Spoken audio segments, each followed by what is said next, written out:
to another episode of the Disney Design Challenge Frozen Fashion.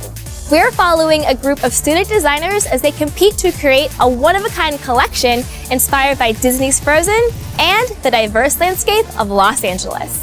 The winner of the challenge will receive a scholarship for their final year of school and have their clothing brought to life and sold by 19th Amendment. This week, our students got a very special visit from Frozen's art director, Mike Giamo. I think I'm very excited to see how a student's creation reflects who they are. When you bring some of you into a design, that is the most exciting thing.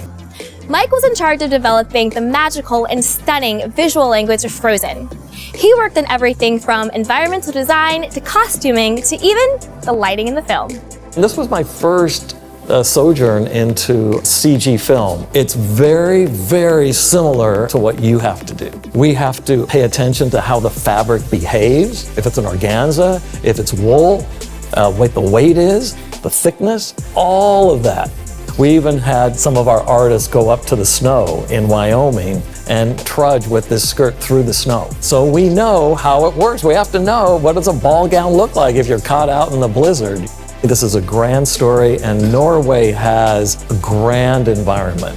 The Frozen language is based on verticality, and as a counterpoint, horizontals. The second thing was a great sense of geometry and a use of the triangle. The third most important thing is this idea of rosemaling. Now, rosemaling is Norwegian decorative folk painting. We have two things going on here. We have the organic, which is Anna and everybody else, which very natural fabrics. And then we have these incredible reflective materials.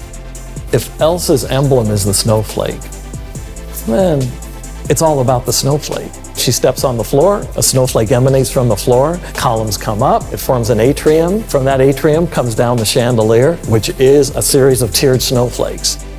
So here you have character and environment in many, many ways, all speaking to each other. And that's the world of Frozen.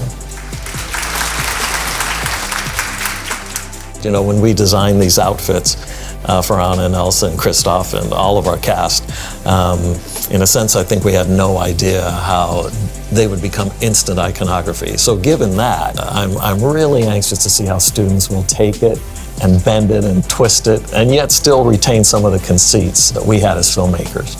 Mike's presentation helped me a lot for my design because there's lots of rosemaling, and then there's like horizontal and the vertical lines, and then that's the key points that he mentioned during the presentation.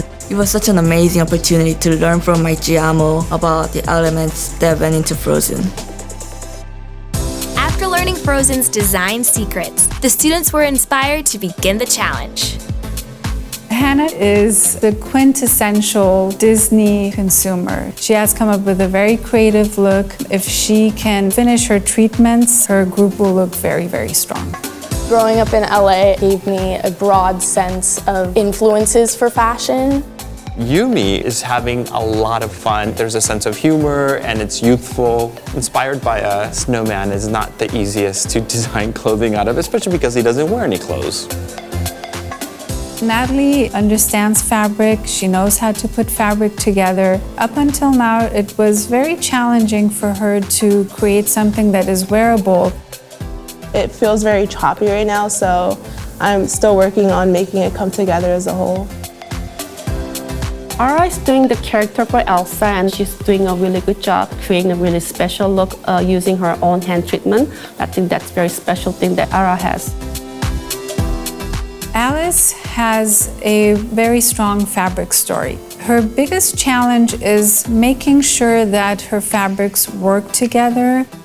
My professor was really helpful because she gave me a lot of advice and guidance. Minji does really great menswear. Mike's presentation really helped me look at my design in a new way. If I had a boyfriend, I'd let them wear those clothes. Ginny is a perfectionist and an overachiever. And after Mike Giamo came and talked to us, she had to revolutionize her designs. Mike Giamo, the art director, said we never used yellow for the movie except for that like dangerous scene. And I was like, oh my gosh, what do I do? The competition is fierce, so follow along to find out who will win the ultimate prize and see their designs come to life and sold at 19th Amendment. On the next episode, we reveal our 6 finalists and explore the sights of Los Angeles that inspired them. It's lights, camera, fashion on the next Disney Design Challenge.